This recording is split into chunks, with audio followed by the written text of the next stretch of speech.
আসসালামু আলাইকুম। আজকের ভিডিওতে আমরা যে বিষয়টা শিখবো সেটা হচ্ছে ইংলিশ লিখতে লিখতে যদি আমাদের বাংলা লেখার প্রয়োজন পড়ে সেক্ষেত্রে কিন্তু আমরা খুব সহজেই লিখতে পারি, কিন্তু বাংলা লিখতে লিখতে যদি ইংলিশ লেখার প্রয়োজন পড়ে সেক্ষেত্রে কিন্তু এমএস ওয়ার্ডে কিন্তু হয় না।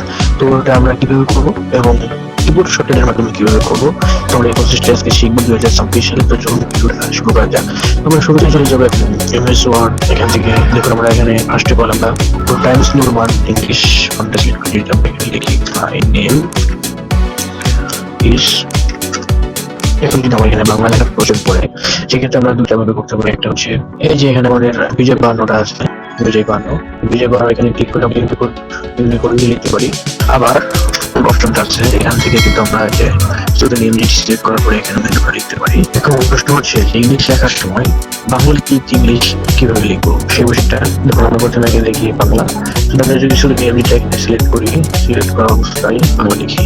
এখান থেকে যদি আমি টাইমস নিউ রোমানটাকে সিলেক্ট করি এখানে এবং এখানে যদি আমি ইংলিশ লিখতে চাই তাহলে কিন্তু হচ্ছে না, দেখতে পাচ্ছেন বারবার কিন্তু এরকম হয়ে আসছে। তো এখন আমাদেরকে যে কাজটা করতে হবে, তোমাদের টাইমস নিউ রোমান দিয়ে হচ্ছে না, সেহেতু আমরা কিন্তু বিজয় কিবোর্ডের এখান থেকে যদি আমরা বিজয় ক্লাসিকটাকে সিলেক্ট করি এখানে যদি আমরা ইংলিশ টাইপ করি তাহলে কিন্তু হচ্ছে, যেমন আমরা লিখি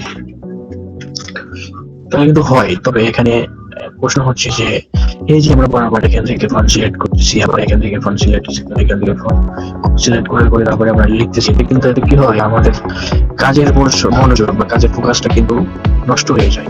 তো আমরা এই কাজগুলো কিন্তু আমাদের কিবোর্ডের শর্টকাট কমান্ডের মাধ্যমে করে ফেলতে পারি জাস্ট এক সেকেন্ডের ভিতরে। এটা কিভাবে করবো চলো আমরা দেখি।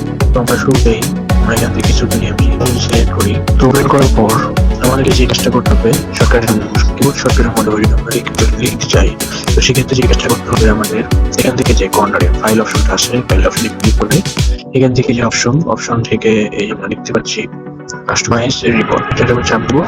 এখান থেকে যে নিচে আছে বাম পাশে কাস্টমাইজ এখানে ক্লিক করে এখান থেকে আমরা ফন্টটাকে সিলেক্ট করে দেবো। ফন্ট কোথায় লেখা আছে এখানে। এবার ডান পাশে ফন্ট অপশন থেকে এখানে আমরা যেহেতু আমার টাইমস নিউ রোমানটাকে সিলেক্ট করে দিব, কারণ যেহেতু অফিসিয়াল কাজের জন্য টাইমস নিউ রোমানটাকে বেশি প্রাধান্য দেওয়া হয়। তো টাইমস নিউ রোমানটাকে একটু খুঁজি। ওই যে এখান থেকে আমরা টাইমস নিউ রোমানটাকে সিলেক্ট করে দিব এবং দিয়ে এখানে আমরা দেখতে পাচ্ছি প্রেস নিউ শর্টকাট কি। ওই খালি বছরের উপর আমরা ক্লিক করি। এখান থেকে আমরা যদি শর্টকাট কিটা এখানে অ্যাপ্লাই করি, তো আমরা যদি অ্যাপ্লাই করি কন্ট্রোল 1 বাটন প্রেস করলে আমাদের টাইমস নিউ রোমানটা চলে আসবে অটোমেটিক। তো আমরা একটা শর্টকাট কি আপনাদের ইচ্ছা মতো দিয়ে দিবেন। তো আমি কন্ট্রোল+1 এটা দিয়ে দিলাম। আপনারা আপনাদের ইচ্ছা মতো এখানে কমান্ড দিতে পারেন। তাহলে আমি যে অ্যাসিং অপশনটাকে ক্লিক করে দিলে এটা কিন্তু জাস্ট নিয়ে নেবে, যেখানে দেখতে পাচ্ছেন এটা কিন্তু নিয়ে নেবে। তো এখন ইংলিশটা হয়ে গেল। আমরা এখন যদি বাংলা ফন্টের জন্য আমরা যদি নেই সুকুনি এমজি এখানে একটু খুঁজে বের করি। সুকুনি এমজি সিলেক্ট করে এখানে আবারও ইংলিশে কিন্তু দিয়েছিলাম কন্ট্রোল 1 বাটন, এখানে আমরা বাংলার জন্য দেবো কন্ট্রোল 2 দিয়ে এখান থেকে আমরা অ্যাসিংয়ে ক্লিক করলে এখানে কিন্তু নিয়ে নেবে, দেখতে পাচ্ছ। তো আমার কিন্তু সিলেক্ট করা ওকে। এবার আমরা একটু ক্লোজ করে দেবো, এখান থেকে ওকে করে দেবো ব্যাস। এখন যদি আমরা এখানে লিখতে চাই, সাপোজ ধরো আমি লিখেছি বাংলা লেখার প্রয়োজন পড়ে, সেক্ষেত্রে কিন্তু আমার কিবোর্ড থেকে যেহেতু আমি কন্ট্রোল 2 বাটন প্রেস করে কিন্তু বাংলা লেখার কথা, দেখো আমার এখানে অটোমেটিক সিলেক্ট হয়ে গেছে সুকুনি এমজি। তো আমরা যদি এখন এখানে লিখি দেখতে পাচ্ছ আমার এখানে কিন্তু বাংলা লেখা হয়ে গেল। এখন যদি আমরা বাংলা থেকে ইংলিশ শিখতে চাই একটা জিনিস আসলাম। এখন যদি আমরা সুকুনি এখানে সিলেক্ট করে আছে আমরা যদি বাংলা লিখি, এখন যদি আমরা এখানে কিন্তু বাংলা কিন্তু লিখলাম, এখন কিন্তু আমাদের এখানে ইংলিশ লেখার প্রয়োজন পড়ে, এখানে কিন্তু বাংলা সিলেক্ট করা আছে। তো আমি যদি কিবোর্ড থেকে কন্ট্রোল 1 বাটন প্রেস করি এখানে কিন্তু টাইমস নিউ রোমানটা চলে আসছে। এখন যদি আমরা এখানে ইংলিশ লিখি